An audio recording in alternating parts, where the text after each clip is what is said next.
Kaca kendaraan Dinas Camat Baito Konawe Selatan, Sulawesi Tenggara pecah dan diduga akibat peluru nyasar. Kendaraan tersebut kerap ditumpangi Supriyani, guru honorer yang dituding menganiaya anak polisi selama menjalani proses hukum. Kejadian itu terjadi pada Senin 28 Oktober 2024 di depan SD Negeri Baito.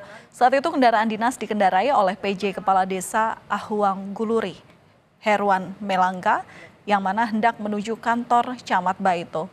Namun kaca pintu mobil bagian kiri tepat di kursi bagian tengah tiba-tiba retak dan nyaris berlubang. Pihak kuasa hukum Supriyani berharap semoga peristiwa tersebut bisa segera diselidiki lebih lanjut.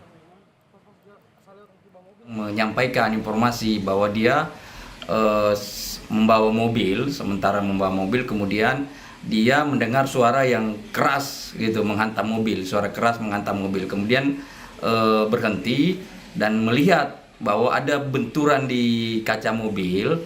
Kemudian setelah itu dia melihat ada orang yang lari ke arah semak-semak itu pakai baju putih sambil menunduk. Di situ ada semacam yang mengenai kaca itu dan kami duga bahwa itu adalah peluru.